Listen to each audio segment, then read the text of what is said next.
Yo, what's going on? What's going on? What's going on? This is Edward Williams, founder and creator of Health Body Necessary. Y'all do me a favor and type 5 in the chat. Let me know if y'all can see me and hear me all right. Oh, they didn't put my topic on there. Type 5. Come on in. Type 5. Let me know if you can see me and hear me just fine. And also, do me a favor. Share this video for me if you don't mind. If you don't mind, share this video for me. So I want to get on here and talk about a couple of things with everybody. Morning. Who's saying good morning? Where are you at? Singing Anita. Where are you located? Tiffany, what's going on? Singing Anita, what's going on? Lamar, what's going on? James, what's going on? Junie, what's going on? Lenny, what's going on? Appreciate y'all. So once again, for those who don't know, my name is Edward Williams. I'm the founder and creator of Health Body Necessary. And our mission is to aggressively inspire and radically improve the health conditions of our community by any means necessary. That has been the mission before coronavirus. That'll be the mission after coronavirus because that's what we're here for, okay? So regardless of a lot of the things you're seeing right now, understand when it comes to this conversation about black health, we have been promoting the improvement about this for the past 6 years. When it comes to what we need to do to improve it, we've been talking about this for the past 6 years. And also when it comes to why you cannot trust these folks, why you cannot trust this system, we've been talking this talk for the past 6 years. And so what we're going to do is we're going to have a good conversation about why medications don't work, however fasting does. Now, when I'm talking about medications don't work, we're specifically talking about what they call lifestyle conditions, preventable conditions, chronic conditions. This is going to be the high blood pressure. This is going to be the type 2 diabetes. This is going to be the pre-diabetes. This is going to be obesity, high cholesterol, also PCOS, polycystic ovarian syndrome. These are the conditions that I'm specifically talking about. And at the end of this, I'll tell you what common thread they all have in common. Most of you who know my work, you already know what I'm going to talk about. But the medications that many of you are taking for these conditions, they simply don't work. And it's not just me saying this, science says this. So you all know that I'm always talking about a website called the NNT.com. The NNT stands for the number needed to treat. This is a website that you should check out, but you should make sure that if you're going to read through that information, don't read through it just to scare yourself. You should read through it to empower yourself and also take actions. And the actions that you can take will be the actions I'm telling you about right now. And so when we're talking about medications don't work, the reason why people believe that these medications work and that they take them, whether they take them religiously or they take them here and there, but the reason why people are taking these medications is because they've been sold this lie. They've been sold this lie that their medications will work. They've been sold this lie that by you having normal ranges, by you having a blood pressure under 120/70, by you having a blood sugar under 100 while fasting and below 120 after a meal, by you having a cholesterol level that's right there, by you having a certain body mass index, you've been sold this lie that you having that equals health. That's the lie you've been sold. Without putting anything into context about how you get to that level, you can find yourself in the worst condition. And here's what I mean. So when we look at something like blood pressure medication, let's say somebody has a blood pressure of 180/100. Now, you've been told that that is a high blood pressure. And guess what? I agree with that.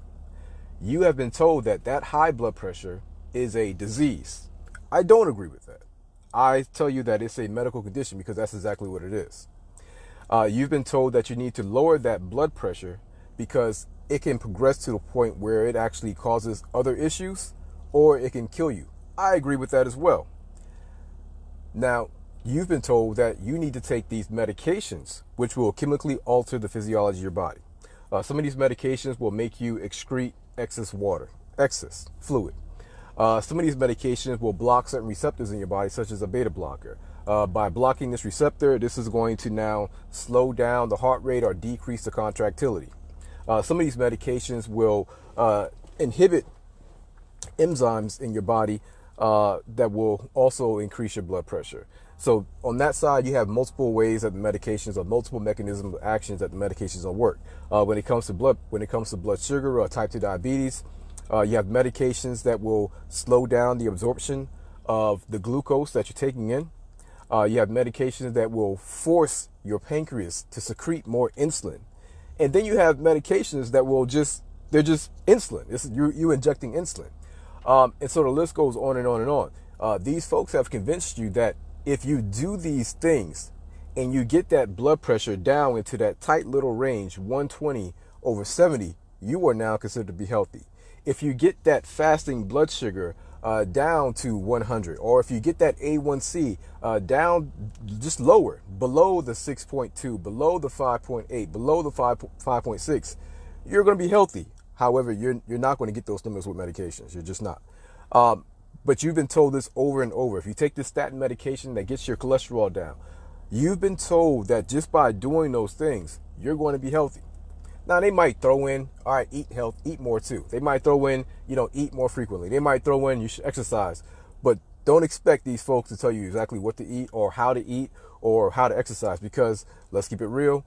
Many of these providers are also having their own health issues as well too. And that's not to throw any shade, or that's not to knock, but I think you should question when you and your doctor has the same condition. I think you should question.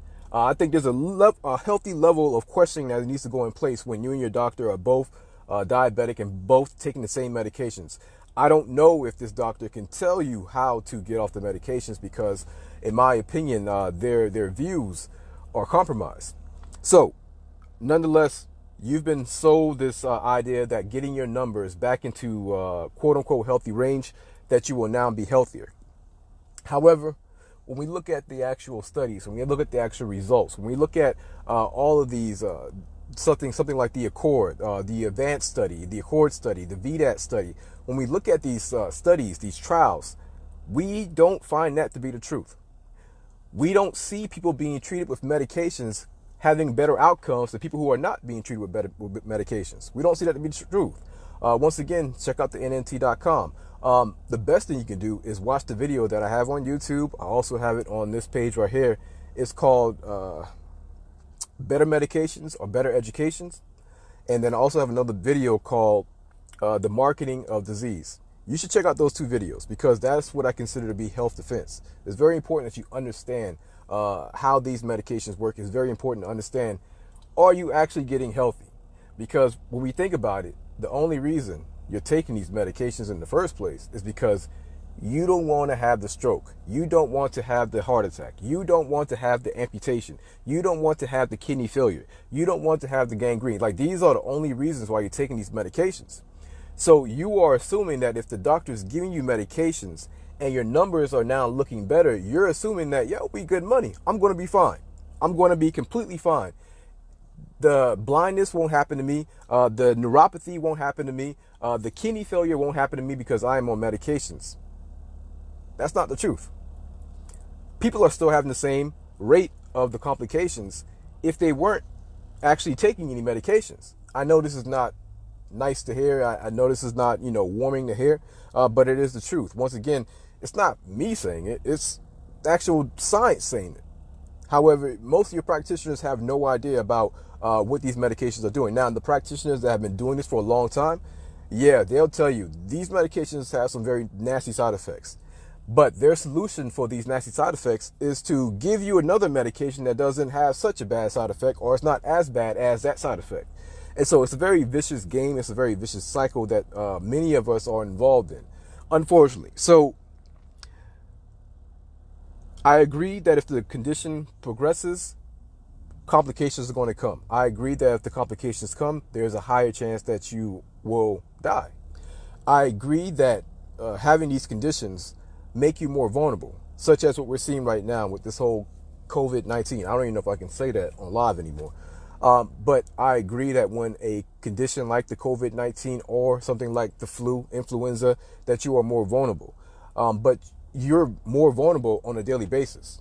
Before coronavirus, after coronavirus, during coronavirus, if you have any of those conditions, you are vulnerable in general. And so people should have already known this. However, I take a hard stance that your practitioners have failed you. If all you got was a prescription and medications and sent out the door with no education as far as what you need to do to improve or reverse this condition, you've been failed. They failed you. They failed you. Not the practitioner themselves, but the whole entire system. The whole entire system, because they set the guidelines, they set the protocols. These folks sit on these panels where they will now decide what is considered to be a healthy blood pressure. They sit on these panels and they lower the blood pressure requirements. At the same time, like Martin Luther King always says, at the same time, they also have financial ties with the medications you will now have to be prescribed to actually lower that blood pressure. So you would moral problems, implications, yes, definitely. So it's criminal at best. Now, when we talk about what does actually work, well, let's talk about why these medications don't work. The medications don't work because they never address the problem. When it comes to the high blood pressure, type 2 diabetes, high cholesterol, well, cholesterol is a little different, but obesity, PCOS, when it comes to these issues, we have to understand that these are lifestyle conditions, meaning that these problems, these conditions only came to be because of our lifestyle, because of the eating, the lack of healthy foods, the lack of movement, the lack of sunshine, the lack of fresh water, the lack of fresh air. These are conditions that come to be because of our lifestyle. Now, the reason why this is such a hard point to get across to everyone is because we have been sold the lie, and we have also internalized this lie that it runs in our families. This is like, that is one of, in my 6 years of practice, I know I look young, in my 6 years of practice, that has been the biggest hurdle, the biggest obstacle to deal with. That has been the biggest one. Because it is like, it is a curse that has been waved over our community that we can't seem to shake. This idea that since my mom had high blood pressure, my dad had high blood pressure, the doctor says I'm going to have high blood pressure too. It runs in my family. Type 2 diabetes, it runs in my family. You have to understand that when you have that mindset and when you're saying that, that is an affirmation. You are affirming that this disease belongs to you when it doesn't. It does not belong to you. You are affirming that the type 2 diabetes is going to eventually come. You're literally putting a spell over you by claiming that it's going to happen to you. What you need to understand is that the reason why your mom and your dad had type 2 diabetes is because they may not have been aware of the food that they're eating, that the very foods that they were eating is actually increasing their levels of glucose, which is increasing their levels of insulin. And by doing this multiple times a day, eventually you're going to have insulin resistance. After that insulin resistance begins, over time, that insulin resistance is going to increase to the point where it becomes type 2 diabetes. Along with the lack of movement, along with the lack of sleep, along with the high stress, along with the lack of vitamin D, along with the dirty water and the dirty air, type 2 diabetes is on its way. In fact, type 2 diabetes won't even be the biggest concern. It's the insulin resistance that's the biggest concern. And so that's the truth. I challenge, because I don't want to talk to those folks. I'm talking to you all. Those folks from now on, they have to now read my books, have to read Medical Apartheid. The medical practitioners who want to debate, I spent the first 2 to 3 years debating with medical practitioners who will send me a baseline article or a WebMD about why high blood pressure is genetic and why it is a disease. And then when I send them back something debunking what they're saying, no response. They don't even have the audacity or the testicular fortitude to engage into an actual back and forth, a discussion or a debate. So I'm done with those folks. Plus, as far as I'm concerned, that's also strategy. That's warfare. That's also a strategy. Just get me to spin my wheels in one direction. So forward march. I'm only dealing with the people now. Now, what you all have to now question is, start from the basics. What is blood pressure? What is blood pressure? What is it? Can anybody tell me what blood pressure is? Anybody tell me what blood pressure is? Can anybody tell me what blood sugar is? Anybody? Anybody tell me what blood pressure and blood sugar is? Do these things serve any function at all in our body? Do they have any purpose in our body whatsoever? We're going to walk through this thing. We're going to do some teaching tonight. blood sugar, blood pressure, is there a purpose? Is there a function? And I know it's a lot to type. So while y'all typing, while y'all working on it, what you need to understand is that you have trillions of cells in your body. Trillions. Trillions. That's with a T. Okay?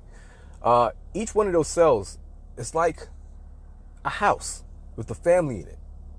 And as you know, each house is like a little community. Each house is a community. Your family is your community. Yes, you have your community outside the house and you have your community outside the neighborhood, but it is a community nonetheless. And so those trillions of cells, inside each cell, that cell has many working parts. And that cell, in order for those working parts to run and to operate, it has needs. In the case of a cell, some of those needs could be something such as oxygen, such as nutrients. But when the cells are using the nutrients and the oxygen, it's going to create waste. Just like any household, the house needs food, the house needs water and light. And from the family just living their daily life, they got to throw some things in the trash. Like there's going to be cooking, there's going to be eating, there's going to be trash left over. Well, the trash cannot just stack up inside of the house. Like that's going to be a pretty bad thing. And so the trash needs to be disposed of. The same thing with the cells. Your cell's going to create what they call metabolic waste. In order for it to run its operations, it's going to use the nutrients that were brought in. It's going to use the oxygen that was brought in. But it's also going to create metabolic waste. And that waste needs to be disposed of. We all know what happens when you have trash that's just stored up in your house. Like it's horrible. You're going to get sick then. And so for those trillions of cells, the thing that is actually bringing your cell the nutrient, bringing your cell the oxygen, is your red blood cell, your blood. So your red blood cell is bringing the nutrient and the oxygen to the cells. But not only that, there's going to be a mutual exchange. There's going to be a beneficial exchange. There's going to be P.E.A.C.E practice, reciprocity, where the red blood cell is going to give that cell what it needs. In exchange, it's going to take the waste, which is going to be the carbon dioxide, and it's going to be the other metabolic waste from that cell. That red blood cell is now going to travel back through your body, and it's going to travel up through the vein. Actually, now we're in the vein where we have the deoxygenated blood. We have the actual red blood cells that are carrying the waste, and it's going to go through the right side of your heart. The right side of your heart is now going to pump that into your lungs, and that exchange is going to take place where the red blood cells are now exchanging the carbon dioxide for oxygen. And now that red blood cell is going to go to the left side of the heart, and it's going to pump it back out through the arteries, and it's going to do the same thing again. And so you have this process that's going on in your body literally every single waking moment, or sleeping moment as well too. Like it never stops. No days off. Your heart, your body, your system is continuously working with no days off. Now, that's how that red blood cell perfuses. Now, that process is called perfusion. That process is called, that's your blood. Now, the blood can't move by itself, right? Like if blood is on the counter, it's just going to sit there. If blood is just in your vein, it's just going to sit there. If it's just in your artery, it's just going to sit there. However, in order to get it to move, you're going to need some pressure. You're going to need some pressure. And so your heart, your cardiovascular system, you got to understand, is 60,000 miles in length. In order to get an understanding of what that is, the circumference of planet Earth is 25,000 miles around. This means that we all have something in our bodies that can wrap around planet Earth 2.5 times around. And in order for that blood to move around that heart, it needs something pumping it behind it. And so that is your heart. And this is a closed system. And so your heart, every time it contracts, it's going to send off a certain amount of pressure. That contraction is what they call, the top number is called systolic. And so it contracts, and yeah, it might contract about 120 or 140. Nonetheless, the amount of force that is required in order to have a successful or appropriate contraction is called your systolic, and that is based on the health of your arteries. Don't miss that part, okay? How much force is needed in order to successfully push your blood around your circulatory system is based on the health of your arteries. When that heart contracts and it relaxes, there's still going to be a certain amount of pressure in there, because you can't just have you can't have the blood contract or the blood be pushed along with 120 pressure, and then the pressure goes back down to zero. The blood, you're going to be in a lose-lose. Like, you're going to be taking one step forward and one step back, and so you're not going to go anywhere. And so what the body does with that contraction of 120 over 80 or 120 over 70 is taking 3 steps forward and 1 step back, or you could say 4 steps forward and 2 steps back. But it's never 1 step forward and 1 step back. You're gonna be dead. Shock is what they call it when the heart's not beating at all. And so you have to have that type of ratio. Now, that is done so that the process can start over and over again. Now, let's go back to this where I said the pressure that your heart is going to put out is based on the health of your arteries. Well, what does that mean? What does that mean? If this is your blood vessel, can y'all see this? If this is your blood vessel, and let's say you've been eating, well, I won't say. Let's say that your blood vessels go from being like this to now being like this. Are you going to have more blood flow, or are you going to have less blood flow? If your blood pressure was already 120 over 80, with an artery like this, 120 over 80, and for some reason, we'll talk about why, but for some reason, your arteries go from being like this to like this, and your blood pressure is still 120 over 80, are you going to have more blood flow, or are you going to have less blood flow? D-Tuck says less blood flow. You're absolutely correct.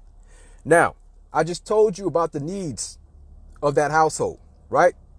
I just told you about the house needs food. It has people living in the house. In order for these people to operate, it needs water, it needs air, it has needs. And if that household does not get its needs, people start to die, right? People start to die. I won't make a correlation to what's going on right now in society. I'll just keep it to this. So in order for those cells to survive, they need to be properly perfused. Your cells need a constant supply of blood flow. If at any moment or any minute that blood flow or that perfusion drops or decreases, your body is going to adapt. Keyword is adapt. It's going to adapt to get that blood to where it needs to go by any means necessary, because your body understands that your blood perfusion dropping too low puts the cell, not only just that cell, trillions of cells, trillions with a T, it puts that cell in danger.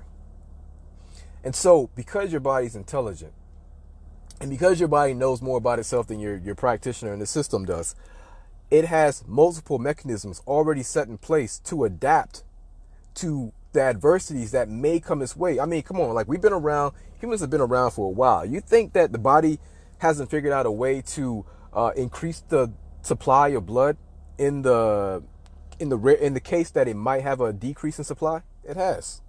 These folks, it has. It has. And so what your body's going to do when that does happen, your body's going to increase the heart contractility. Contractility means how hard it's going to contract. By increasing the contractility, your pressure is going to go up. So my kids just finished washing our car, right? And I'm watching them. You've all heard me say this before.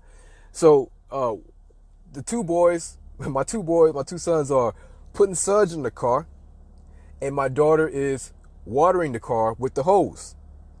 Now, when she wants to actually get more pressure and she wants to get the sludge off the car faster, she puts her thumb over the actual hose.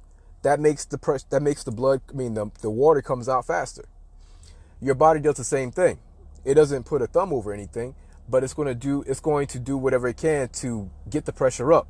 And so we have vasoconstriction. Vasoconstriction is when the arteries now go from being like this to like this. You have increased contractility, which we just spoke about.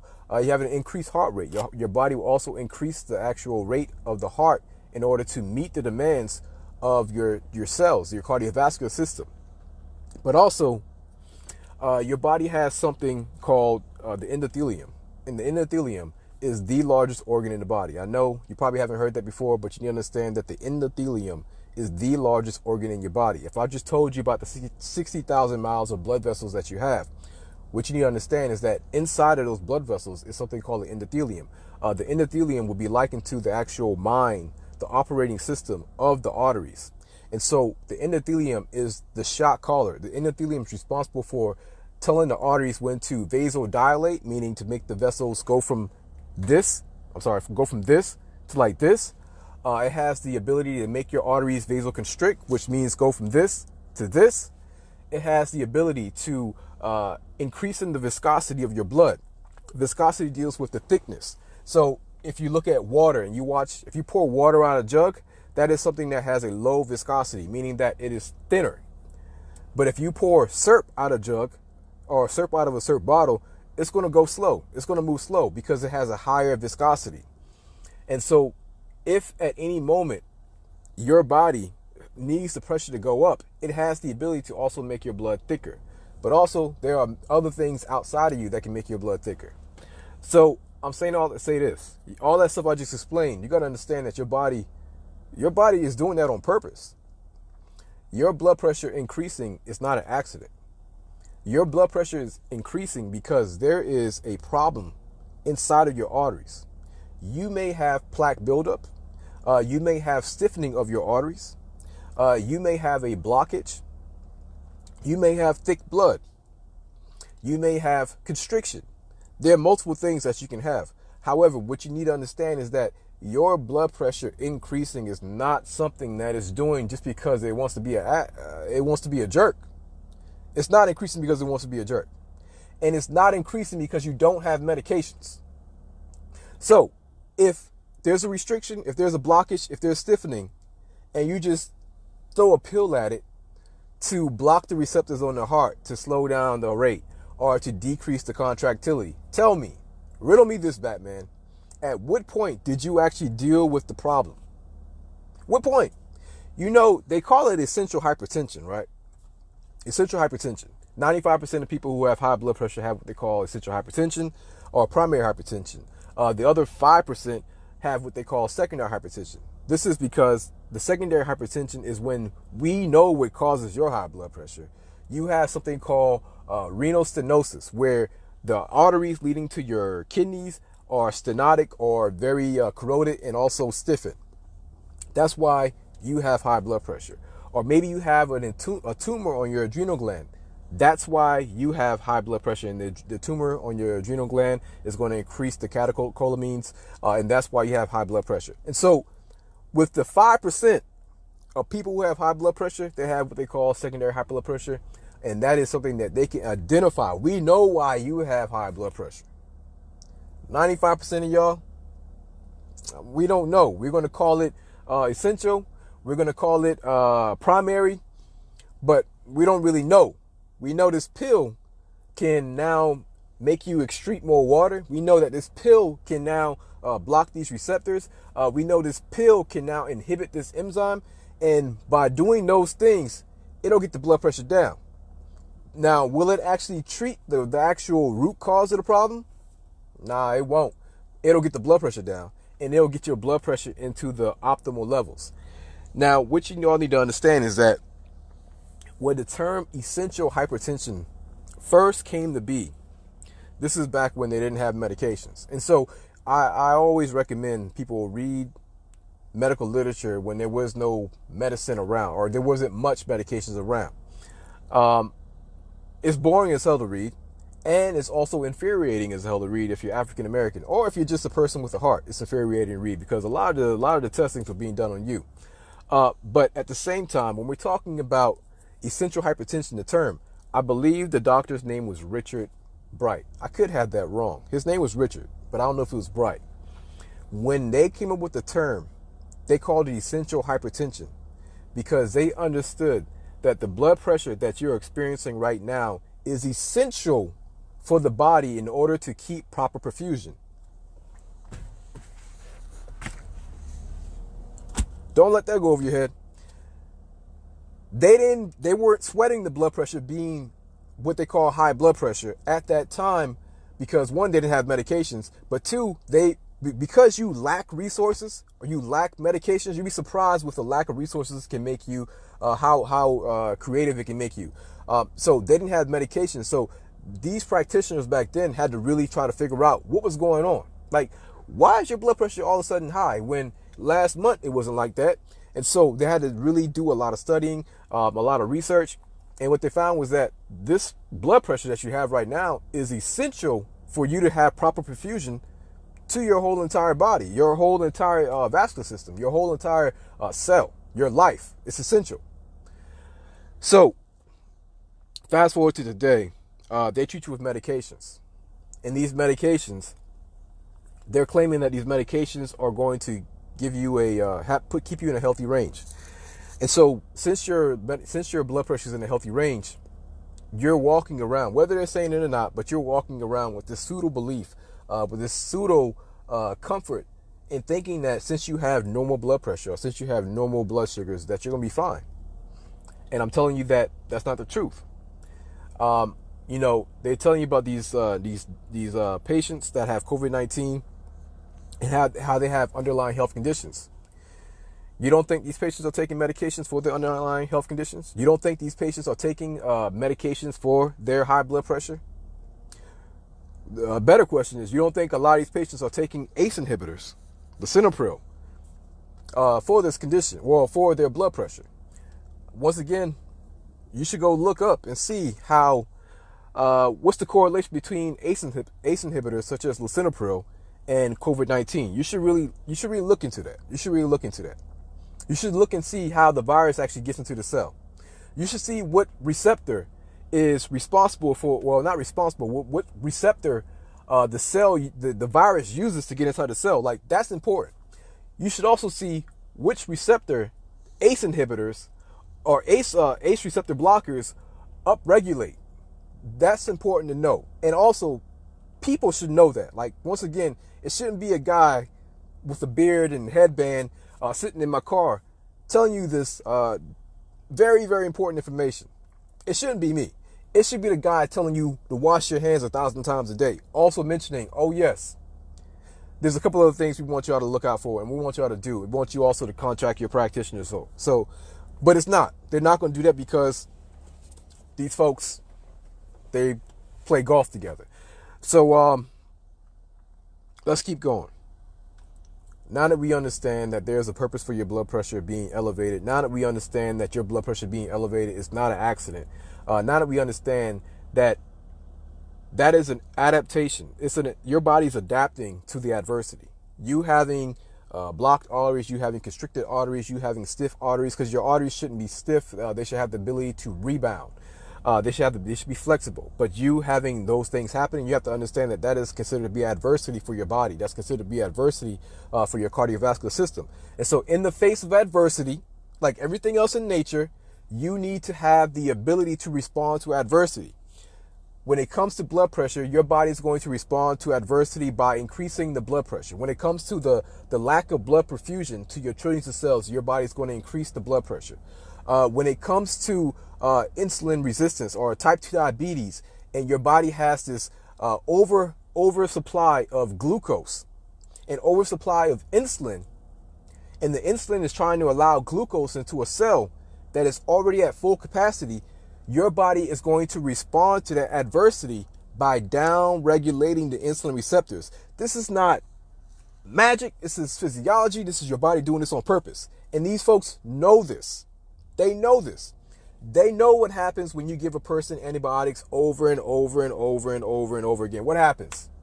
You have to now increase the dosage, because if you don't increase the dosage, guess what? The person is now antibiotic resistant to that medication because the body's going to adapt to it.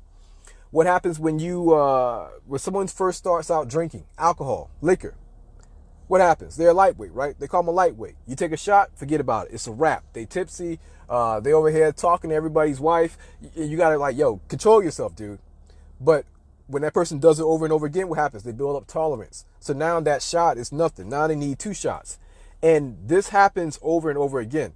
Your body has what they call homeostasis. It always wants to be in balance. But after time, when the body sees that that thermostat or that balance has changed dramatically and consistently, it now has to adapt to it. But make no mistake, it always has its own natural body set point that it eventually wants to get back to. So when we see these things, you have to understand that if your body doesn't have the ability to adapt and increase the blood pressure, forget about it. There's no going to the emergency room. There's no going to the follow-up. There's none of that. You die. Your body doesn't want you to die, so it protects you by increasing your blood pressure. When it comes to type 2 diabetes and your blood sugar being high and your insulin levels being high, you got to understand that they're high because your cells, where the glucose belongs, is at full capacity. It's at full capacity because these folks have been telling you for years to eat 6 small meals a day. They've been telling you for years that, oh, the soda with no calories, it's no problem. The soda with low sugar, it's no problem. Go ahead, drink it. They've been telling you for years to go ahead and eat this and eat that and eat this crap. They've been misleading you for years. Like, talk about horrible leadership. They've been misleading you for years. And now you're seeing in the real world scenario with this virus that they have positioned you all to fail. They have positioned you all to fail. These folks are going, I'm trying to stay on track, y'all, but every now and then, because the pseudo love and care and compassion that they're presenting to you is frustrating to say the least. It's annoying to say the least. Because how do you have a country where 70% of the adult population has a comorbidity? Don't sit here in my face and tell me that health is your priority. When 70% of your adult population has a comorbidity, health is not your priority, bro. Sit down. When you have the youth from the ages 17 to 24, 50% of them cannot meet the criteria to get into the military. Health is not your priority. Sit down. Stop lying. It's not your priority. So when you piss on somebody's leg and you tell them that it's raining, that's what they're doing. They're pissing on your leg, and you're like, yo, you're pissing my leg. They're like, no, it's rain. Look up. It's rain. It's not urine. It's rain. That's what's happening right now. These folks are urinating on your leg. Excuse my language, y'all. They are urinating on your leg, and they're telling you that it's raining. That's not urine. That's rain. And if they keep saying it over and over again, unfortunately, we start to believe it. And that's what's happening with these medications. That's what's happening with this idea that they're so concerned. They care so much about health. If you care so much about health, trust me, you will have a lot to say about the very foods that will cause these problems that we're seeing right now. If you care so much about health, Flint, Michigan in 2016 will look very different in 2020. If you care so much about health, the areas that live in the places of red zones will not have such high amounts of lead in their water and in their paint. I'm just saying, if you care so much about health, certain things will have taken place in the policy. So please, miss me with that whole idea that you care so much about health. Like you're better. I guess they are better off sticking to talking about washing your hands, because they're definitely not going to talk about the fact that we all need vitamin D. They're not going to talk about the fact that you need to stop drinking the sodas and juices that they approved already with the FDA. They're not going to talk about those things. So let me get back on task. So what I was talking about was the protective mechanism. Think about how nefarious this is. They call high blood pressure the silent killer. Silent killer. That shit sounds scary, don't it? It sounds horrible. It sounds terrifying. The silent killer. Believe it or not, they also call type 2 diabetes silent killer. The reason why they say this is a silent killer is because you can have it and not even know it. You can have it and one day it'll just creep up on you, grab you by the back of your neck, and slit your throat. Like, that's how they talk about it, right? So that fear mongering. Now, what did I just tell you about high blood pressure? I just told you about how high blood pressure is something your body has decided is warranted. It is needed because of the unhealthy arteries, because of the unhealthy environment. And in order for you to survive, we have to increase the blood pressure.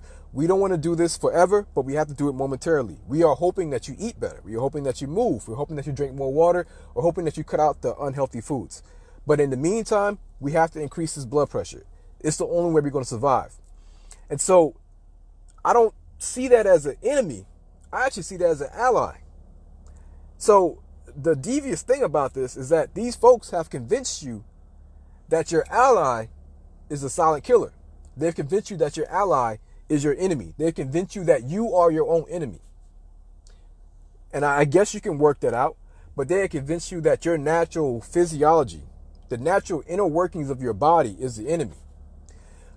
They have convinced you that nature is the enemy because your blood pressure increasing in the face of adversity, which is blocked arteries, is natural. That's what it should do. And so now that they have made you turn against yourself and turn against nature, you now have to come over to this man-made chemical called lisinopril, hydrochlorothiazide, amlodipine. This has now become your reality. This has now become your friend, your ally. But riddle me this, Batman. When you start taking those medications, how long you got to take them? How long are you going to be on this medication? How long are you going to be on the medication for diabetes? Is there a start date and an end date? No. No. And most practitioners won't even entertain the idea that you can get off it. Yeah, you got some of them that say, you do have some that will tell you, all right, yeah, get your diet better, start walking, and then we can start decreasing these medications. Salute to those practitioners. However, the majority of them, yeah, we're going to have to start you on this water pill. Yeah, we have to start you on the small doses of metformin. Yeah, we have to start you on a statin medication. And also, we're going to prescribe this medication to protect your kidneys. And then we're going to prescribe you this medication because you're not diabetic, you're pre-diabetic, but let's go ahead and get you on metformin anyway. That way you can not become diabetic. And what happens? The decrease in your GFR, your glomerular filtration rate, your kidney function, it goes down. It gets worse. The pre-diabetes that was supposed to be stopped by the metformin turns into diabetes. The blood pressure, which you're taking medication for, you now need to double up on that dosage. And so things just keep going on and on and on. It keeps progressing. I mean, this is an abusive relationship. It's a beautiful abusive relationship. And I say beautiful not because like the other person is treating you so great. The other person has convinced the rest of the world that they're doing right by you. What do you mean? Look, I got her a car. I got her a house. Like, yo, she living good. I'm taking real good care of her. I'm taking real good care of her. And the world's like, all right, yeah, she's good. She's good. Don't worry about it. She's good. But you know how you really feel. You know that you're getting up at night and you're having frequent urination. You know that you get dizzy when you stand up too fast. You know that you're having muscle aches. You know that you're having weird symptoms that you believe that's coming from this medication. You know that you're having all of these side effects and that you are the one that has to deal with it. So while the world looks at you and sees this nice house and sees this beautiful car and you in the nice gown and the shoes, and they also see the world is seeing that you have the perfect blood pressure, you got the perfect blood sugar, like, yo, high five, you're doing it, you're killing it. But the whole time you feel like crap. And the whole time you know something is not right. And the whole time you're wondering, like, how long can I do this? Like, I don't know if I can sustain these side effects that I'm dealing with right now. That's what millions of people are going through right now. This abusive relationship with this system that is convincing you that you can't do no better than me. Because that's, look, all right, can we talk? Can we talk? In an abusive relationship, what is that other person trying to get the other person to believe? What is the abuser trying to get the person that's getting abused? What are they trying to get them to believe? Trying to strip them of that confidence, right? You cannot do any better than me. This is the best you can do. Nobody else wants you. Like, that's what they're doing, right? Now, in order for this thing to work, they have to say it over and over and over and over and over. Essentially, they are scaring you to submission. They are trying to get you to believe this false narrative that they created so that you don't go. Because if you go and you find out, wait a minute, they kind of checking for me a little bit. What'd you say? Huh? My name? And you see, all right, like this guy or this female was lying. Matter of fact, you mess around and you bump into somebody who's a real man, who's a real woman, you start looking at the old person a little, you're like, you know what? He was kind of insecure. She was a little insecure. And it makes you start to question. And so it's what Elijah Muhammad talks about when you put the clean glass next to the dirty glass of water. And so what I'm telling you all is that if you're in this system, you're in an abusive relationship. You may not see it and feel it right now. I know. You may not. And another thing that happens when you're in an abusive relationship is that the person or the people that's telling you, yo, I think you can do better than him or her. I don't think you deserve that. I think you deserve better. What happens to that person? When Tina Turner's friends were trying to tell her, yo, you can do better than Ike. What happened? What did Tina, she flew off the handle. And so that's what happens. Like, Tina Turner will tell you better than anybody. She actually had a quote. I don't know the quote, but essentially when you're in an abusive relationship, you see anybody that's trying to help you or save you as the enemy, and it draws you closer to the true enemy. And so in this abusive relationship where everything looks beautiful, they got the big hospitals, they got the big clinics, they got the fancy devices, they got the fancy medications, they got the fancy procedures, and you feel scared. You don't feel like you can truly go out and do it on your own. And so you're like, yo, this is the best I can do. And things, it could be worse. And then here comes this loudmouth black guy with a headband on and a beard talking about they lying to you. And you can do better. You deserve better. Some are going to get mad. The other ones are going to be like, you know what? Yo, he right. We leaving. We out. So I'm saying all to say this. These folks have convinced you that your own physiology is the enemy. These folks have convinced you that your protective mechanisms is the problem. They have convinced you that your body doing and adapting the way it needs to is the problem. At no point do most of these practitioners deal with the real problem, which is the lifestyle. We got to understand. So the real problem is most of these conditions that I'm talking about: high blood pressure, type 2 diabetes, high cholesterol, obesity, pre-diabetes, polycystic ovarian syndrome. You have to understand that they're all sitting on the platform of what we call insulin resistance. Some people call it metabolic syndrome. At one time back, they called it syndrome X. That term doesn't exist anymore. There's a lot of good reasons why it doesn't exist. And when I mean good reasons, I mean criminal reasons. And so those things all have insulin resistance in common. Insulin resistance, what is it? Insulin resistance. So let's talk about what insulin is. When you eat food, the food that you're eating is going to be broken down into what they call micronutrients. So macros will be broken down to micro. Macro would be the protein, would be the carbohydrates, the fat. Those things will be broken down into micronutrients, such as lipids, amino acids, and glucose. Well, all three of those nutrients need to be stored. So the glucose needs to be stored, the protein, the fat, all of it needs to be stored. However, these micronutrients just can't go around your body and jump into cells willy-nilly. Your body has systems. There's levels to this. Your body is so dope. It's so intelligent. These folks have completely rewired your brain to thinking that your body is just this big clunk of like clumsy parts put together. And that's so unfortunate because your body is so intelligent. So there's levels to this. There's systems. There's checks and balances. Nothing in your body is just happening without the body as a whole knowing about it. It's not happening. And also what you understand is that a lot of what you see going on in the government, not the back and forth, but just the chain of command. Understand that when you see chain of command going on in the government or chain of command when you're looking in the military, they're getting that from your body. Like a lot of what we see in society in general is based off of how the body works. The cell phone, like I know it gets a little weird, but a lot of these things are based off how your body works. And so you have a chain of command.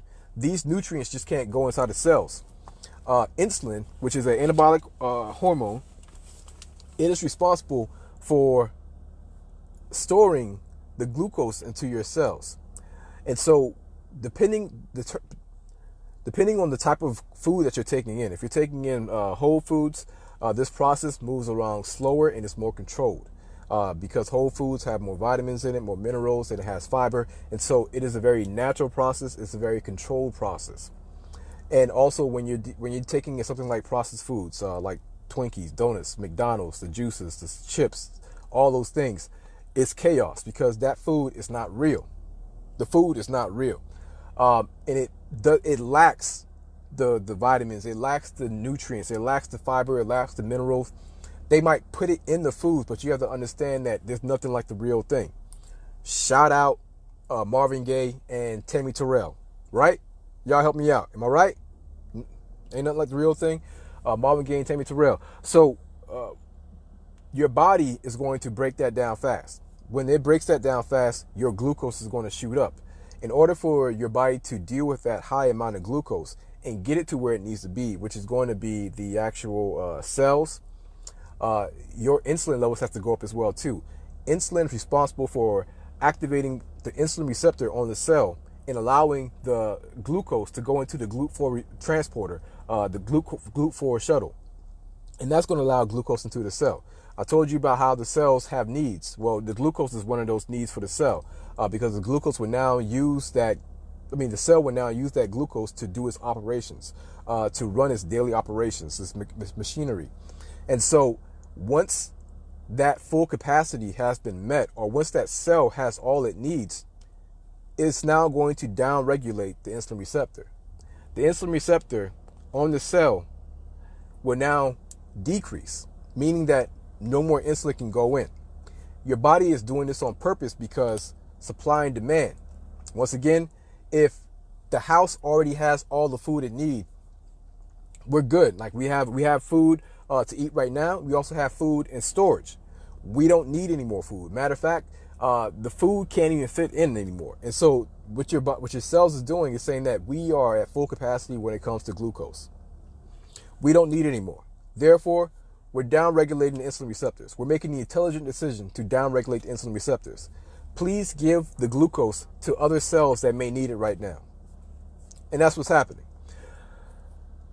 However, when you eat frequently, six times a day, when you eat unhealthy food, processed foods, foods that have a lot of sugar, the foods that have no nutrients or anything like that, then you're going to have that sharp increase of glucose multiple times a day.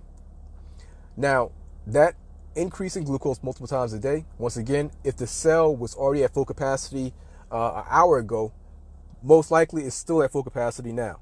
Therefore, the insulin receptors are still going to be downregulated. And so insulin is going to be outside the cell trying to find receptors in order to let the glucose go into the cell.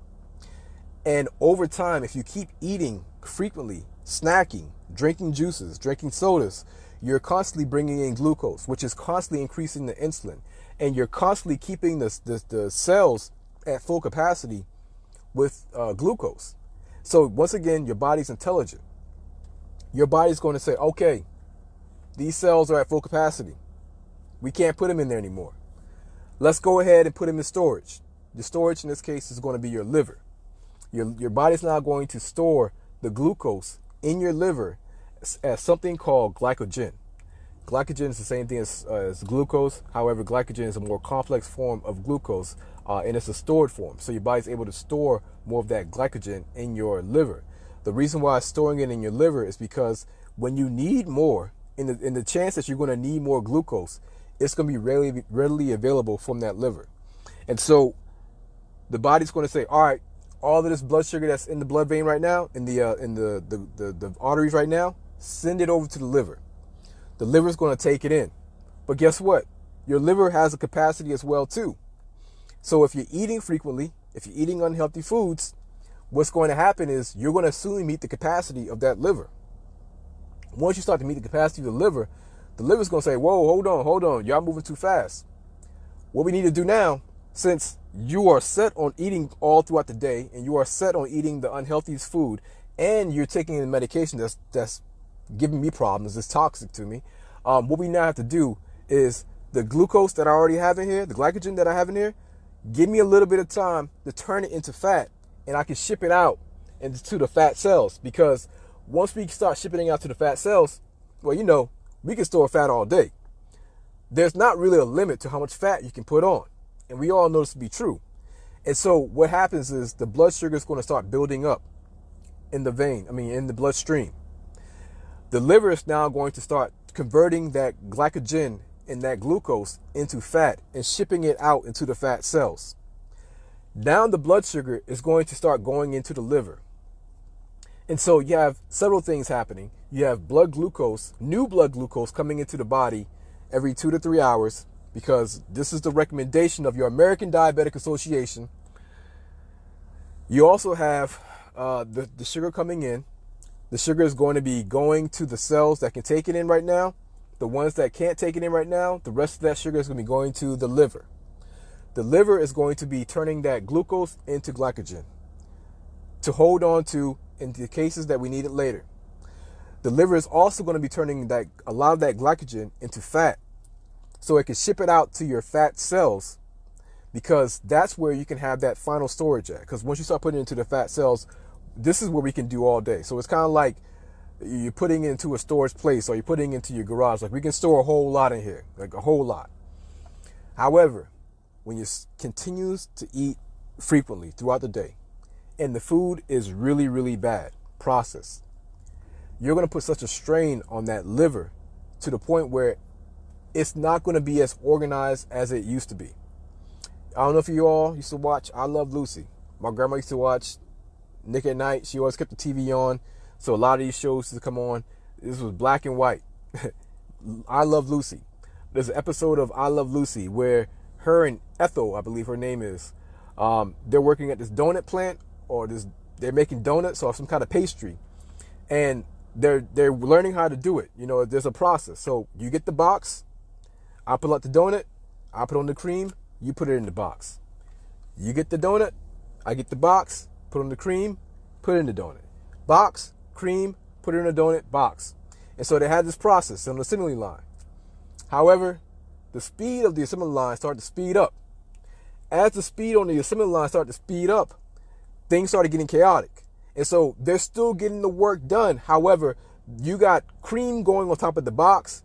You got some boxes that don't have the donuts. And so when you start overtaxing a system, the system is going to have malfunctions. It's going to have problems. And so when it comes to your liver, and you taking the recommendations of the American Diabetic Association and the healthcare system as a whole, and eating frequently, eating these juices and sodas that are supposed to be healthy, that are supposed to not have any sugar, drinking these diabetic milkshakes that are supposed to be healthy. They told you it was healthy.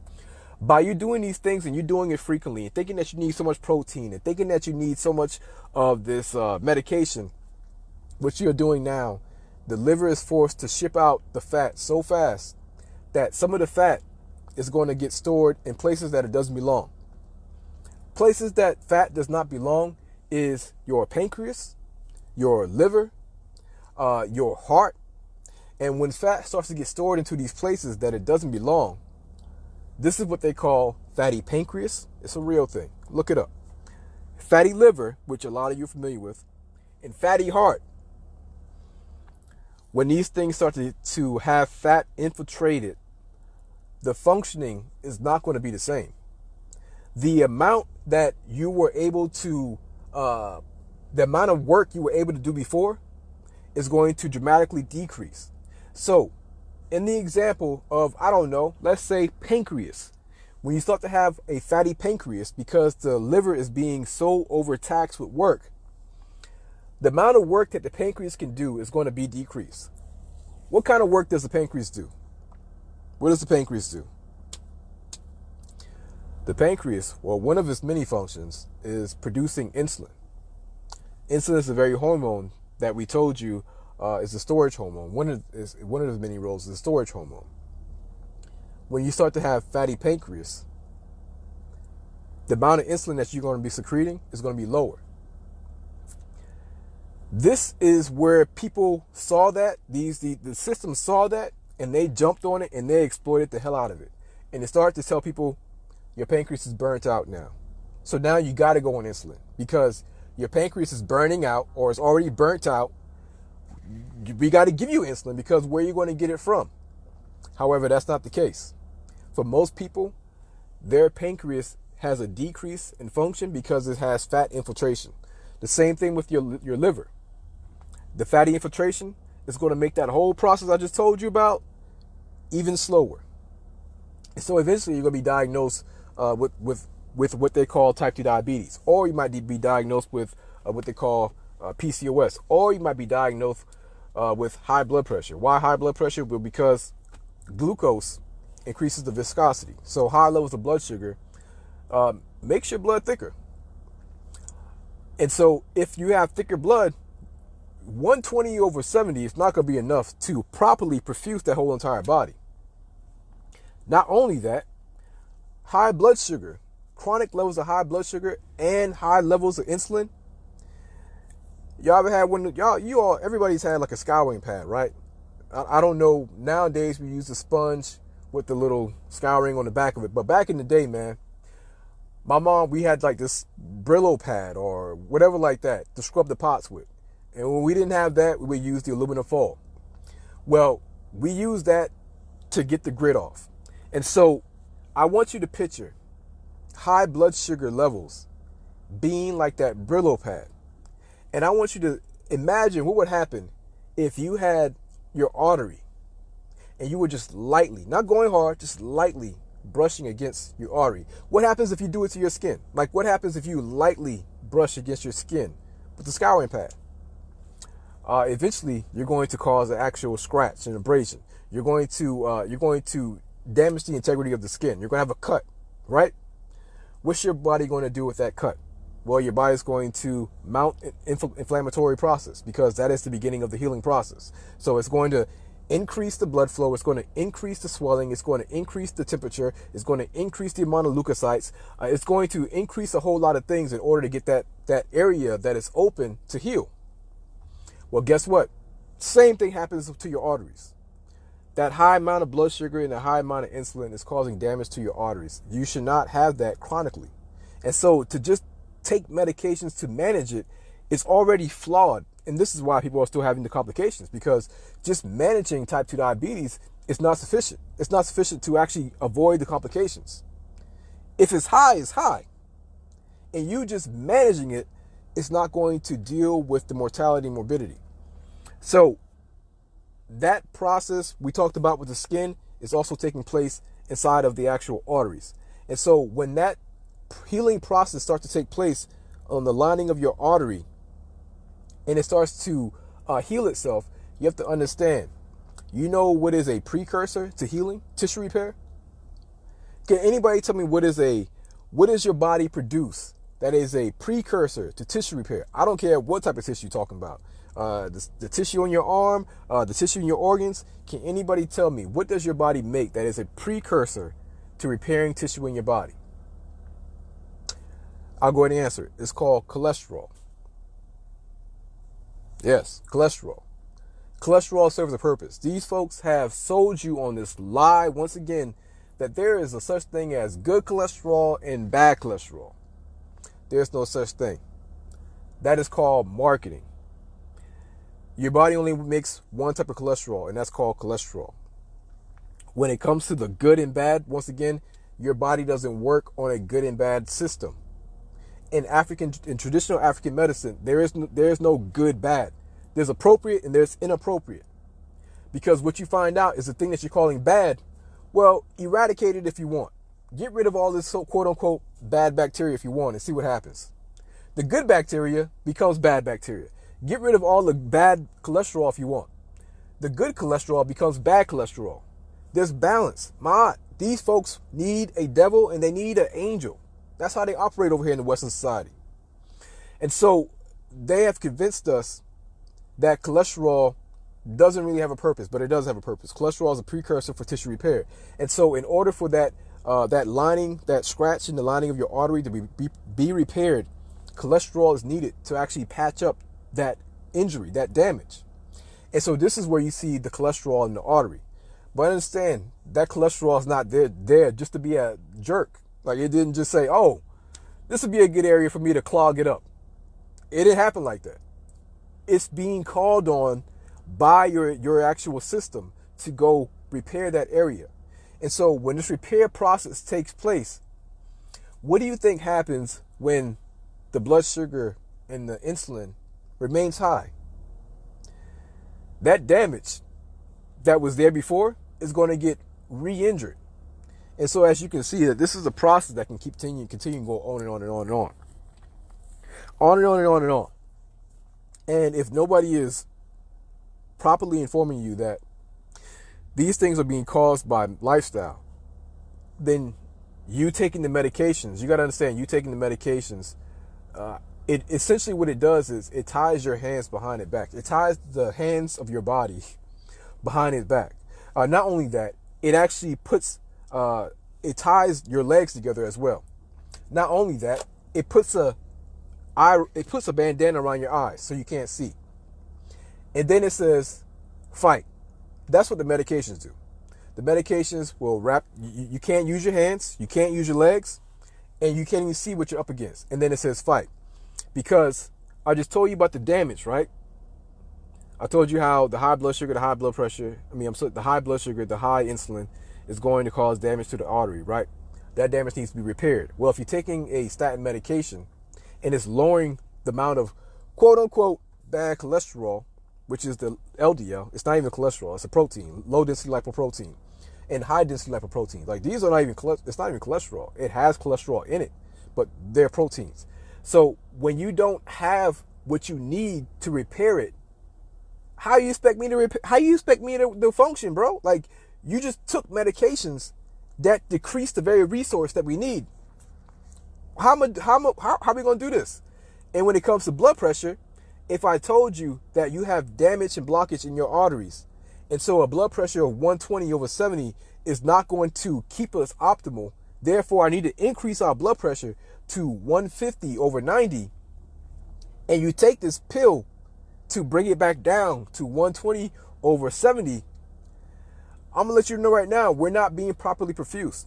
That's why you can't stand up fast. That's why you can't do a push-up without feeling lightheaded. This is why you are urinating over and over and over and over. This is why you're having many of the side effects. Like that's what the medical community calls it. They call it side effects. But this is your body having its hand behind its back and not being able to respond to real life. It's not able to respond to reality. I hope y'all get what I'm saying. And I hope y'all share this video.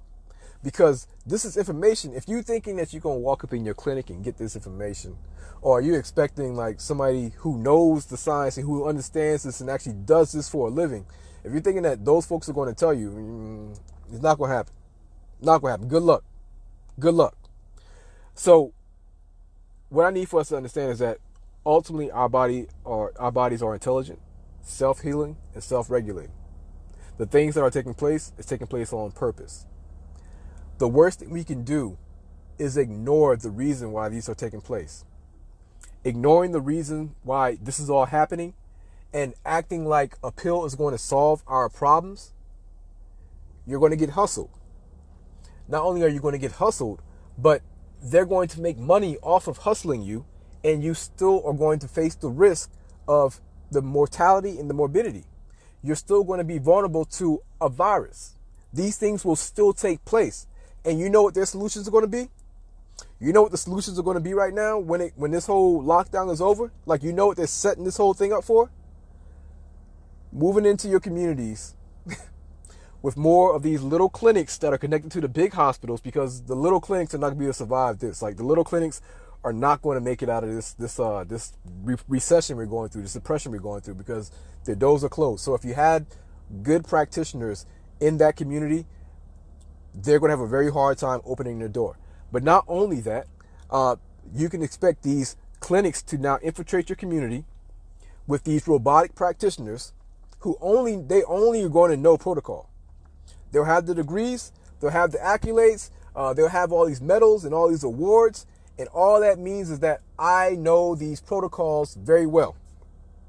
I have memorized what I'm supposed to do when A happens. I know I'm supposed to do B. When B happens, I know I'm supposed to do C. Well, what happens if A, B, C, and D, and H happen? Explode. Explode. Where are these mechanical practitioners at right now? Like, where are these mechanical practitioners at when real life happens? Because I don't know if y'all know it or not, but this is reality. The government not being able to get it together, that's reality. Them folks never can get it together. People having to do for themselves as far as providing food for their families, that's reality. That's how it always was. The chances of a virus coming in and making people sick, that's always been the case. That's reality. That's been the case for thousands of years. Like, all this is reality. However, what they have done is they have lulled you to sleep. Like, they have put society in a onesie. They have given it milk. They have swaddled you up, give you a pacifier, press play on the music tape, put you in a rocking chair, and started rocking you, lulling you to sleep. It's going to be okay. Don't worry. Don't worry. Everything's going to be okay. We got you. We got you. And the whole time they're lying. And you don't have to believe me. You don't have to believe me anymore. Like, you can just look outside. How many of y'all got them stimulus checks?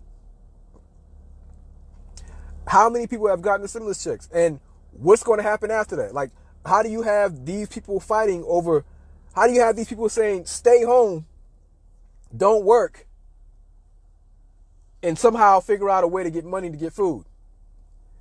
When you start doing stuff like that, when you start saying stay home on one side, we're going to give you money soon, eventually, one day, on the other side, and the money doesn't come, and you're still, it looks like you're trying to cause chaos to both sides. Like, it looks like you're trying to get that side to be against that side and that side to be against that side, because we waiting for those checks. Like, we would chill out if you would just give us those checks. So that's the reality that always was. Them folks could never get together. And as far as I'm concerned, them not getting it together is a show. I don't think they want to get together. Here we go. My tinfoil. I believe they want social breakdown. I think they want it. But anyways, let's get back to medicine, because you don't want to hear me on the social side. So yes, this is the reality I was. This is your body making intelligent decisions, doing what it's supposed to do to keep you alive. And these medications, they don't work. They are purposely they're purposely lying and talking about how much they care about society and care about the health of these communities and care about the black communities and the comorbidities, and how after this is all said and done, we have to deal with that. That is a dog whistle, right? Like, you may not hear it. You may not get it. You may be like, all right, cool. They finally going to treat us right. Cool. I know you've been beating me, and I know you've been cheating on me, and I know you've been stepping out, and I know you've been, lying and sleeping with my sister. But hey, cool. Now we're going to get it right, because you just told the world you're going to get it right. So I know you're going to do right by me now. Yeah, I don't see that happening. It ain't happening. All right. So let me get back to medicine, man. So what's causing the problem? What's causing the high blood pressure? What's causing the type 2 diabetes? What's causing the cholesterol, the obesity, the PCOS? It's the foods. It's the foods. It's not your genes. It's not your genetics. All right, it's not your genetics, because if your mother and father had type 2 diabetes or high blood pressure or any one of these conditions that we're talking about, and you now find yourself in the same condition, you have to ask yourself, do I eat like my parents? Do I drink like my parents? Am I dealing with stress? Or am I dealing with the same type of stress my parents were dealing with? Am I smoking? Am I drinking? Am I drinking dirty water that my parents may have been drinking, which the government has known about, but they have conveniently dragged their feet on this as if it's not a big problem. However, having lead in your water is a huge problem, and having lead in your paint is a huge problem. So do I live in the same area as my parents? Am I moving or not moving like my parents? So I'm saying all that to say this is that the reason why you may have the same lifestyle condition as your parents is because you may have the same lifestyle. Not may, but you most likely have the same lifestyle as your parent. However, I challenge anyone to do the things that I'm about to tell you to do and be consistent with it, and still continue to have these same problems that your parents were having, if that's your scenario. So the foods are horrible. Yeah, the foods are horrible. The processed foods, where's Popeyes at? They told me not to bring that up. I was told not to bring that up. I was told not to be petty. But listen, I'm not being petty just to be petty. I'm bringing this up because there's a point. We need to let that be impressed into our psyche. Not too long ago, August, I believe. I don't know. I could be wrong, but a chicken sandwich was released by Popeyes, and no shade, but the community went crazy for it. We did a lot of promoting for it. We did a lot of free marketing, a lot of free promotion, and those folks got a lot of money. They got a lot of money,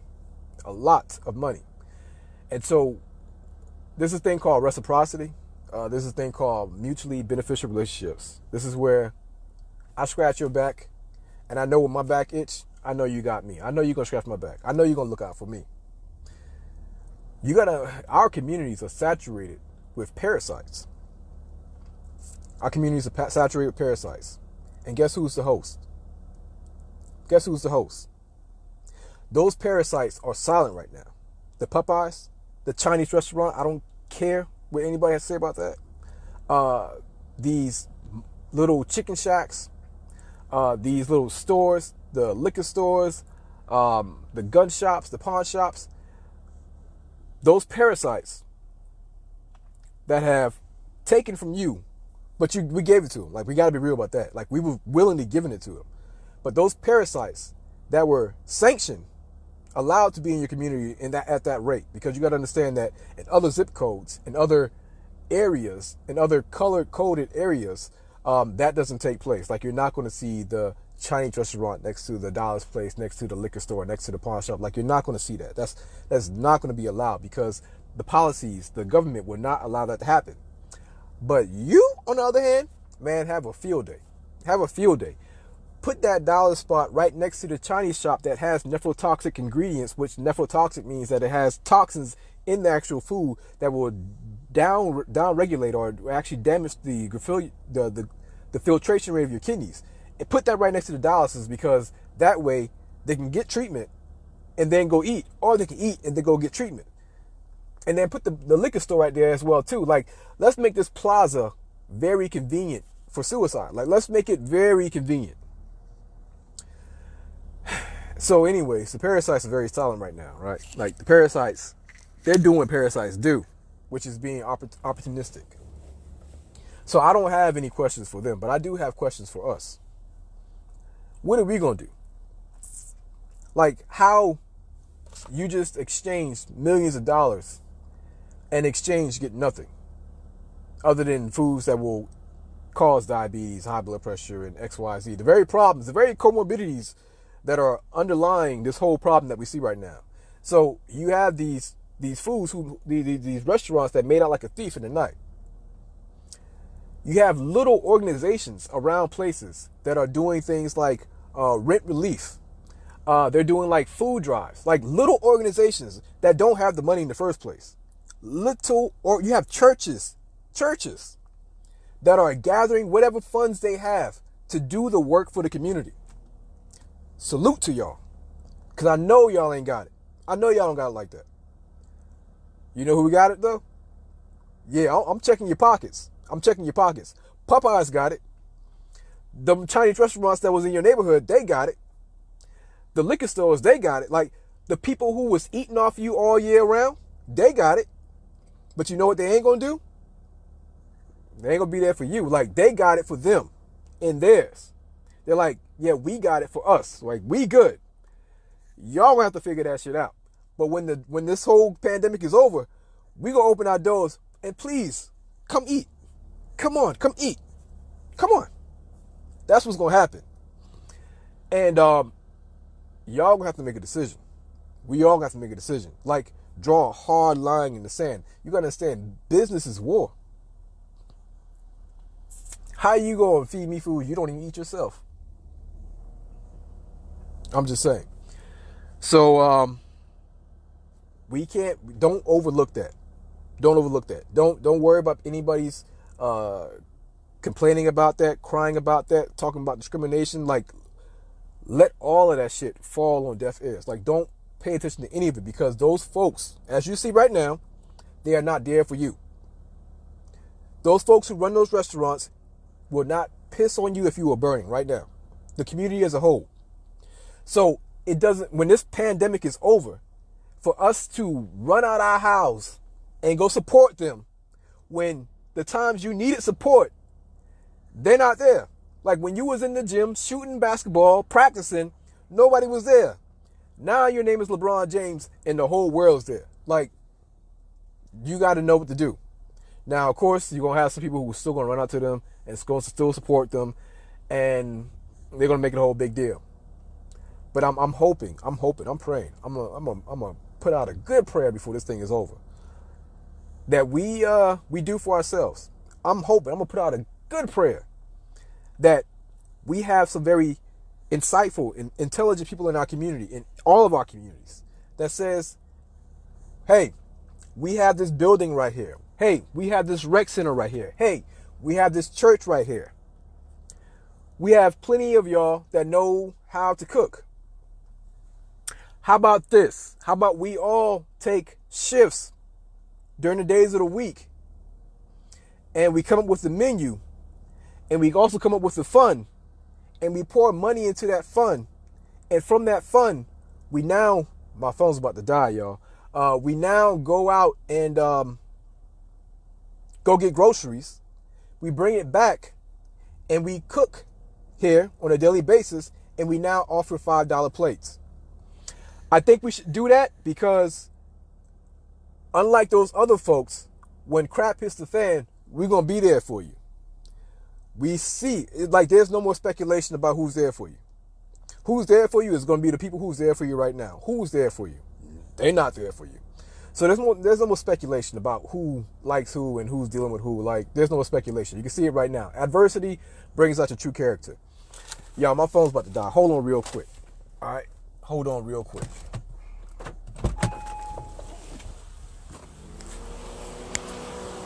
If y'all hear my kids going wild, don't mind them. It's real life. Hold on real quick.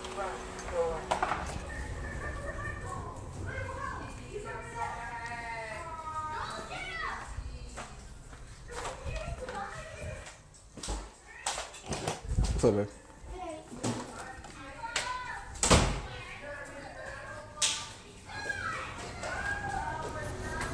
Ah.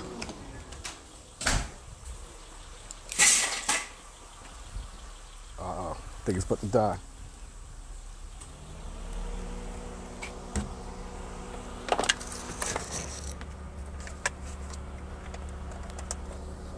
Boom, we back.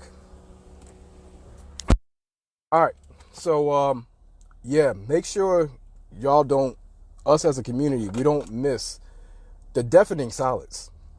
The deafening silence. I mean, like I said, salute to the organizations that are paying people's rent, the organizations that are paying people's light bill, the organizations that are offering food, the organizations that are just doing work from the muscle. Salute to y'all. Everybody else, when this is over, don't forget. Never forget. Never forget. Don't y'all forget. Don't y'all let them off the hook with this, man. Come on. I mean, I've been trying to shut these plazas down for the longest, but please don't forget. So anyways, how do we get these conditions? It's the foods. So I understand that the processed foods, these foods break down in your body. They don't have any nutrients. They don't have the vitamins, the minerals, the fiber, all the things that you actually need to actually sustain yourself, and also improve your health, to repair and to rebuild certain critical aspects of your body. These foods don't have it. And so the fast food, the processed foods, the McDonald's, the Popeyes, you all know what processed foods are. But not only the processed foods, it's the juices, it's the sodas. These juices and sodas, they have no value whatsoever. All right. I know that it says, has made with real vitamin D. I know it says made with real vitamin C. I know it talks about the things that it has added in it. But what I need for you to understand is that if your food has the ability to brag, you should run away. If your food can talk about, yo, look, I got 1,000% more vitamin C than I had last year, holla at your boy. If your food can tell you like, yo, we doing 6 grams of fiber over here. What's up? What's good? Those are the guys in the club that's just flossing. Yo, what's up? Woo! Mercedes Keys, what's good, ma? What's good? Oh, come on. Like, these are the guys that are bragging and talking, right? And so, you know what they say about dudes who always want to show off what they got? That's probably all they got, right? So what you need is the food that is the hearty foods, the foods that actually come intact with the fiber and the vitamins and the minerals, the food that came from the dirt, the food that knows how to work with his hands, the food that can put in work and got your back during adversities. Like, you need the real foods, the whole foods, versus the processed foods, the foods that are just sitting on the couch all day long and watching TV and can't lift up anything. Like, you don't need that. So the foods. Next, vitamin D. I'm always telling y'all about how vitamin D is extremely important. I mean, I'm sure you all are hearing more about vitamin D right now, and that's good, very good. If you have the book that I wrote called Done with Diabetes, you know that I dedicated a whole section to vitamin D, because it's just that important. Vitamin D is not a vitamin; it's a hormone. It is critical for our health. It is critical. If you are African American, African descent, if you have brown skin, black skin, you have to understand. If you have the ability to tan, you have to understand that vitamin D is critical to you. The sunshine. Let me clean that up. The sunshine is critical for you. Now, can you take supplements? Yes, you can take supplements, but you need to understand that that is supplementing the sunshine. Well, no, I didn't want to say that because that just seems wrong. That is supplementing vitamin D. However, you cannot replace what you can get from the sun. So even if you are taking supplements, please do your best to get out into the sunshine as much as possible. If you're concerned about sunburning, then use something like coconut oil or shea butter. Those are things that can help you slow down the absorption. But please get out into the sun, get out into the fresh air. You need that. You need that. You need that. Also, if you are having problems with sunburns, you feel irritated when you go out to the sun, we need to check your medication bag, because you have to understand that some of these medications make you photosensitive. And if you're taking medication that make you photosensitive, you can easily burn. You can have you're more vulnerable to having sunburn. So keep that in mind. Movement. You got to move. We're not designed to just sit around all day. We're not designed to just remain stagnant. We're designed to move. And movement could be just something as straightforward as simple as just walking around the block, walking up the stairs in your office that you work at. But you need to make it your purpose point every day that you get up and move. Just something as light as walking, maybe it's swimming, maybe it's riding a bike, maybe it's a full-blown workout. However, you have to move. You can't just remain stagnant or remain seated all day and expect to have good health. It's not going to work out. Next, your last meal. So I'm a big proponent of making sure you have your last meal before 6 p.m. For me, that's not going to happen tonight. I haven't even broken my fast yet. I'm still fasting. See, that's what happens when you fast too much. Like, I think I'm going to be hitting my 24-hour fast in an hour. And I'm not even trying to. I'm just trying to work. That's why my mind's working so fast also. When you start fasting, your mental clarity is going to be off the chain. Cheat code. But anyways, so have your last meal between the hours of 6 and 8, preferably 6, because it takes 4 hours for your stomach to empty out. The reason why you want to have an empty stomach before you go to sleep around the hours of 10 is because around the hours of 10 and 2, you're going to be in an anabolic stage. Anabolic means we're building up, we're repairing. We're doing that deep cleanse that the body needs, that so many people don't get. And so what happens from the hours of 10 to 2, if your stomach is already empty, your body is going to secrete a hormone called ghrelin. Ghrelin, when you listen to it, it sounds like grr. And so when your stomach starts growling, that's being done by a hormone called ghrelin. If you look at the first letters of ghrelin, GRH, growth releasing, GRH stands for growth releasing hormone. And so growth hormone is going to be secreted at its highest peak between the hours of 10 and 2. You know why people inject themselves with growth hormones? And that was such a big thing back in the early 2000s. It's because growth hormones, I mean, I'm not going to call it magic. It's just physiology. But there's so many benefits to having higher levels of growth hormones, even for women, with proper ranges of growth hormone when it comes to repairing yourself and healing and doing all those things that need to take place. And so that can't take place if you go to bed on an empty stomach, or I'm sorry, it can take place, but you won't be able to maximize and optimize how much of the benefits you're able to get from it. So I highly recommend last meal, 6 p.m. Next, 1 meal a day. Fasting 1 meal a day. I put them in the same category.